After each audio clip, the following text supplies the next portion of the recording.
নমস্কার, আপনারা দেখছেন রূপম টিভি। প্রায় 30 থেকে 40 হাজার বাংলাদেশি, পাগল বাংলাদেশি ধেয়ে আসছে আগরতলার দিকে। আগরতলা তারা দখল করে নেবে। যত আসছে, যে পরিমাণে আসছে, তাতে মনে হচ্ছে এবার আগরতলা দখল করে নেবেই। বাংলাদেশের যে বিরোধী দল বিএনপি, সেই বিএনপির নেতারা এমন একটা ডাক দিয়েছিল যে তারা আগরতলা দখল করে নেবে।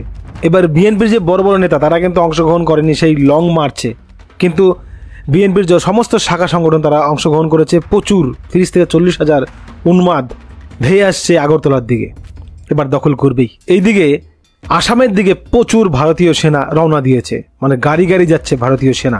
জলপাইগুড়ি ধূপগুড়ির বাসিন্দারা যারা, তারা দেখছে প্রচুর গাড়ি যাচ্ছে সেভেন সিস্টারের দিকে, প্রচুর গাড়ি।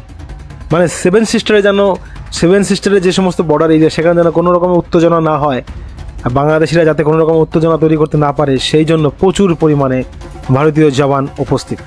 তো লং মার্চ করেছে যে তারা যে দখল করবেই, আগরতলা দখল করবেই। তো এবার আগরতলা দখল করতে হলে প্রথমে বাংলাদেশের যে বর্ডার এরিয়া, সেটা পার করতে হবে। সেখানে দেখতে হবে যে বাংলাদেশি বর্ডার যারা গার্ড বিজেপি, তারা পার হতে দিচ্ছে কিনা। এবার তার পার হলে তারপরে ভারতে আসবে। এবার ভারতের দিকে যদি আসে, আগরতলার বর্ডার এরিয়ায় আসে, তাহলে ভারতীয় যে জওয়ানরা রয়েছে তারা সমস্ত গাড়ি সিজ করবে। বেশি কিছু হলে গুলি করে কিন্তু সব কটাকে শেষ করে দেবে। তো যাই হোক, যা পরিস্থিতি, একটা উত্তাপ পরিস্থিতি।